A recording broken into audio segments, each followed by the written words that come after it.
چل جائے تو انشاءاللہ ہمارے رزق میں کشادگی ہوگی۔ اللہ نے قرآن میں رزق کو بڑھانے کا طریقہ بتایا ہے۔ سورہ نوح کی آیت میں فرمایا ہے فَقُلْتُ أَسْتَغْفِرُ اللَّهَ رَبَّكَ إِنَّهُ كَانَ غَفَّارًا، تو اپنے رب کی بارگاہ میں توبہ کرو، استغفار کرو، بے شک وہ بہت معاف کرنے والا ہے۔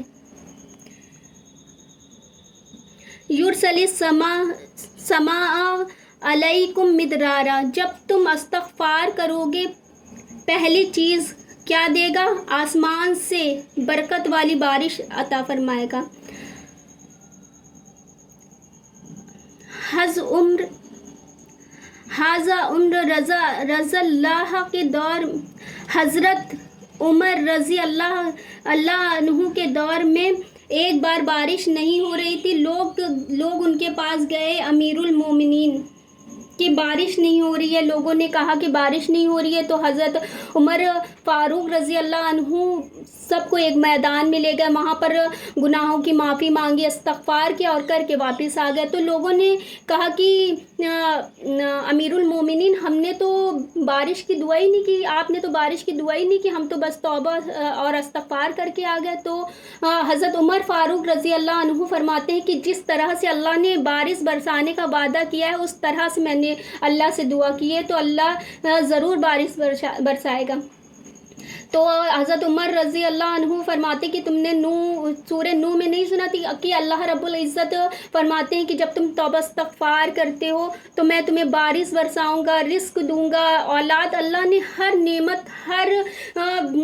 نعمت برکت کا وعدہ اللہ نے استغفار میں کیا ہے۔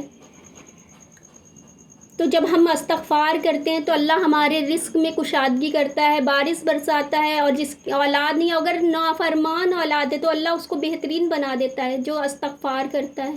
سبحان اللہ۔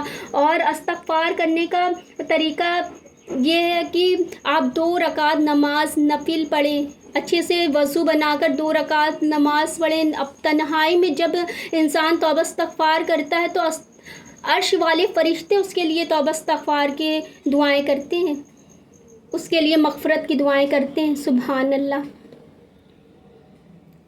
اور جو انسان 2 رکعت نماز نفل پڑھتا ہے اور اللہ سے اپنے رو کر گناہوں کی معافی مانگتا ہے تو اور پھر اس گناہ کو پلٹ کر بھی نہیں دیکھتا ہے، جیسے کہ کسی کو میوزک سننے کی عادت ہے، یا کسی کو فحاشی فلمیں دیکھنے کی عادت ہے، یا کوئی ایسی رنگینیوں میں مبتلا ہے جہاں سے وہ اللہ سے معافی تلافی کر رہا ہے، اور پھر اس کو پلٹ کر نہیں دیکھتا ہے، تو اللہ رب العزت نہ اس کے صرف گناہ معاف کرتے بلکہ ان گناہوں کو نیکیوں میں تبدیل کر دیتے۔ سبحان اللہ۔ کہ اس نے جو گناہ کیا اس کو اللہ نیکیوں میں تبدیل کر دیتے۔ اس کا یہ ہے کہ پھر اس گناہ کی طرف پلٹ کر نہیں دیکھنا ہے۔ جو بندہ پلٹ کر نہیں دیکھتا ہے پھر اس کے گناہوں کو اللہ نیکیوں میں تبدیل کر دیتے ہیں۔ اور دیکھیے جو ہمارے چھوٹے گناہ ہوتے ہیں وہ جیسے کہ صغیرہ گناہ وہ ہماری نماز پڑھنے سے معاف ہو جاتے، لیکن کبیرہ گناہ بنا توبہ استغفار کیے نہیں معاف ہوتے۔ تو ہمیں کثرت سے توبہ استغفار کرنا ہے، جس میں اللہ نے ہر نعمت کا وعدہ کیا ہے، ہر رحمت کا وعدہ کیا ہے۔ اس کے حوالے سے میں آپ لوگوں کو استغفار کے حوالے سے میں ایک واقعہ بتانا چاہتی ہوں کہ حضرت امام بن حنبل رحمۃ اللہ علیہ کا بہت مشہور واقعہ ہے کہ وہ ایک شہر جاتے ہیں جہاں انہیں کوئی جانتا نہیں نا۔ ظاہر سی بات ہے اس وقت کا دور تھا کہ میڈیا اتنا عام نہیں تھا، اور جب لوگوں کی ملاقات ہوتی تھی، جب زیارت ہوتی تھی، تب لوگوں کو پتہ چلتا تھا کہ یہ کون شخص ہیں، یہ کون شخصیت ہے۔ تو حضرت امام بن حنبل رحمۃ اللہ علیہ ایک شہر جاتے ہیں، ایک مسجد میں قیام کرتے ہیں، وہاں کی جو مسجد کی نماز وہاں پر عشاء کی نماز پڑھتے ہیں، اور عشاء کی نماز سے فارغ ہونے کے بعد وہ آرام فرما رہے ہوتے ہیں۔ تو وہاں کے جو مسجد کے خدمت گزار لوگ ہوتے ہیں وہ انہیں نہیں جانتے ہیں، لہٰذا ان کو باہر جانے کے لیے کہتے ہیں۔ تو حضرت امام بن حنبل فرماتے ہیں کہ میں یہاں رکنا چاہتا ہوں، میں قیام کرنا چاہتا ہوں۔ تو وہ ان کی بات نہیں سنتے، ایک طرح سے کہہ لیں کہ وہ کھینچ کر باہر نکالتے ہیں۔ اب حضرت امام بن حنبل، نیا شہر، نہ کوئی جان پہچان والا، اب وہ کھڑے ہوئے باہر ادھر ادھر دیکھنے کی اب وہ کہاں جائیں۔ ایک شخص اپنی ہی مستی میں جا رہا تھا، ان کو وہ اپنے گھر لے گئے، کھانا کھلایا، آرام کرنے کے لیے بستر دیا، وہ آرام فرما ہوئے۔ صبح کو جب نیند سے بیدار ہوئے تو پھر وہ شخص ان کے پاس آئے دوبارہ، تو اچھا حضرت امام بن حنبل رحمۃ اللہ علیہ اس شخص کے حوالے سے دیکھ رہے تھے کہ وہ مسلسل کچھ پڑھ رہا ہے، رات سے وہ کچھ مسلسل پڑھ رہا ہے، تو صبح کو جب ملاقات ہوتی ہے تو پوچھتے ہیں کہ تم رات سے کیا پڑھ رہے ہو؟ تو کہتا ہے کہ میں توبہ استغفار پڑھتا ہوں۔ تو حضرت امام بن حنبل رحمۃ اللہ علیہ اتنے بڑے امام اس سے پوچھ رہے ہیں کہ اس عمل سے تمہیں کیا فائدہ ہوا؟ تو کہتا ہے کہ میری ساری دعائیں پوری ہو گئی ہیں، صرف ایک خواہش رہ گئی ہے۔ تو پوچھتے ہیں کہ وہ کیا خواہش ہے؟ تو کہتے ہیں کہ حضرت امام بن حنبل رحمۃ اللہ علیہ میں ان کی زیارت کرنا چاہتا ہوں۔ تو حضرت امام بن حنبل رحمۃ اللہ علیہ اتنے خوش ہوتے ہیں اور اللہ کا شکر ادا کرتے ہیں کہ دیکھو اس وجہ سے مجھے مسجد سے باہر نکالا گیا کہ میں دنیا کے کسی بھی کونے میں ہوتا، اللہ رب العزت مجھے تمہارے سامنے پیش کر دیتے اس وجہ سے کہ تم توبہ استغفار پڑھتے ہو۔ سبحان اللہ کی توبہ استغفار پڑھنے کی برکت سے نہ صرف اللہ گناہوں کو معاف کرتا ہے بلکہ رکی ہوئی اٹکی ہوئی جو دعائیں ہوتی ہیں اللہ رب العزت ان دعاؤں کو بھی پوری کر دیتا ہے۔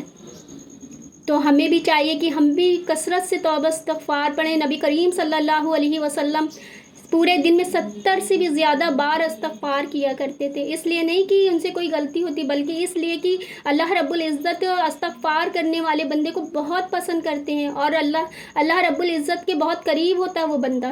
تو ہمیں بھی چاہیے کہ ہم بھی اپنے گناہوں پر استغفار پڑھیں۔ اور ہر انسان، نبی کریم صلی اللہ علیہ وسلم نے فرمایا کہ ہر انسان گناہ گار ہے لیکن ان میں سے بہترین انسان وہ ہے جو استغفار کرتا ہے۔ تو چاہتے ہیں فی الحال تو آپ سے اجازت، اپنے آس پاس لوگوں کا خیال رکھیں، خوش رہیں، خوشیاں بانٹیں اور ایک دوسرے کو اپنی دعاؤں میں یاد رکھیں۔ جزاک اللہ خیر۔